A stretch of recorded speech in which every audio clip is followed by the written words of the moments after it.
the support reactions in beams problems. Okay, in the previous video, we have talked about what is mean by support, what do you mean by reactions, and what are the different types of beams, what is beam, and what is the different types of loads which will be acting on a beam and everything. So today we are going to talk about how to solve the problems which are present in support reactions in beam. Basically, in the main procedure to follow to solve the problem, that is first one, the first step is to draw the free body diagram.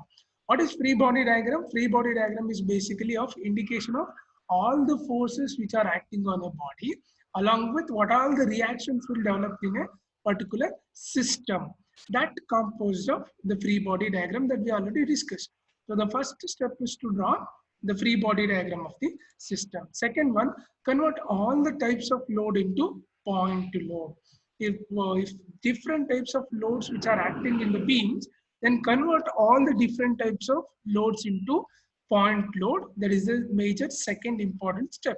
And third one, apply the conditions of equilibrium. That is summation of f of x equal to 0, f of y equal to 0, as well as summation of moment equal to 0. Apply these conditions of equilibrium to get the unknowns which are present in the particular system. Okay, now let's see the problem. So before going to the problem, let me once again remind how to convert the different types of load into a point load or concentrated load. We know that the concentrated load is the load where the entire intensity of the load which has been concentrated at a single point, that is called concentrated load or point load. But when it comes to uniformly distributed load, that is also known as UDL. If it is a UDL or uniformly distributed load, some intensity of the load has been commonly distributed throughout the length of the beam. That is called as uniformly distributed load. That is, the load has been distributed uniformly throughout the length of the beam. That is called uniformly distributed load. Example, if the W per meter length of the span, so example, W is the intensity of the load per meter, which has been distributed throughout the length of a span of L, then how to convert this particular UDL into point load is by taking this intensity of the load, that is W, should be multiplied with the span of the beam, that is small w into L. It will give the intensity of the point load, that is capital W. So the capital W indicates the point load. The point load for this particular UDL, which is equal to, we will get by using this intensity should be multiplied with respect to length of the beam. Now, after getting the point load W, we have to know where we have to apply this particular point load. Example, the uniformly distributed load has been there throughout the length of the span. But where should I write the point load? Whether I have to write it at the center or whether I have to write it at any one corner, where I have to write the particular point load. To write the particular point load after converting it from uniformly distributed to the point load, it should be represented at the middle of the span. That is, here you see, after the conversion of this particular UDL, we can write it into the point load. The point load will always act at a distance of L by 2. What is the span of the particular UDL? The W, which will be equal to L. But after converted that UDL into point load, capital W, this capital W will be acting at a distance of L by 2. So it will be exactly act at the center. So here what we can write? We can write that after conversion of the particular UDL into the point load will be acting at this exactly at the center. The point load will act exactly at the center of the span. If they have given the UDL, then what we have to do? We have to convert it into point load by multiplying this W intensity with respect to span then we will get the point load. Then the point load should be represented exactly at the center. What if they have given the uniformly varying load? Uniformly, what do you mean by uniformly varying load? The uniformly varying load is defined as the load which is uniformly varying throughout its span. It's called as uniformly varying load. Example, you see here, this is the starting point of the load and this is the ending point of the load. If you look at the span L, for every 1 meter, it is there of 3 meters. For every 1 meter, continuously the load has been increasing. So what do you mean by uniformly varying load? Uniformly varying load is the load where we can expect the continuous changes in the intensity of the load from one point to another point, or from one span to another span. So if this is the type of the load if they have given in the problem, then how to convert it? To convert this uniformly varying load into point load, that is capital W. So what we have to do, we have to consider what is the minimum intensity of the uniformly varying load. What is the minimum intensity? It will always be there at the starting point, or it's also called as apex point, right? The starting point of the uniformly varying load.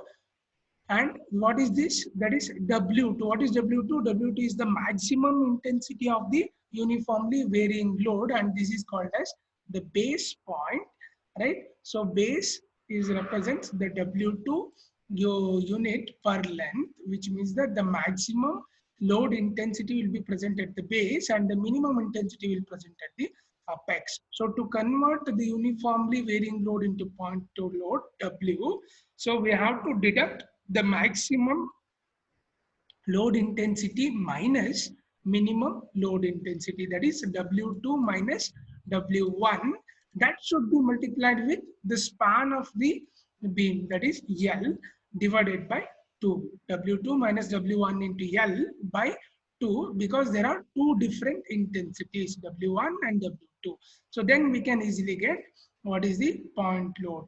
So what if, as we know that after we converted the particular uniformly varying load into point load, we should know where it should be acting, whether it is acting at here or whether it is acting exactly at the center like uniformly distributed load, or whether it is acting somewhere else. How to know it?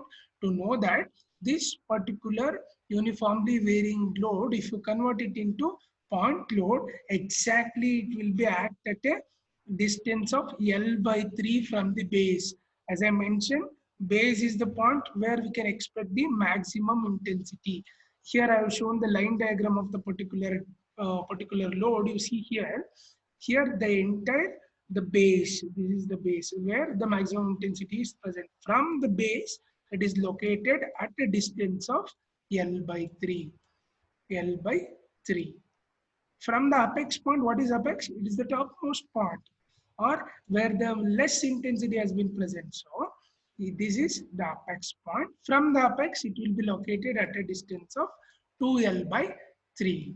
If it is a base, from the base, it will be located at a distance of L by 3. If you are considering from the apex, it will be located at 2L by 3. So to convert the uniformly varying load into point load, when there are two different intensities of the load has been present, then what we have to do, we have to we have to deduct the maximum intensity with respect to maximum intensity minus minimum intensity, that should be multiplied by length L, should be divided by 2, then it will convert to point load.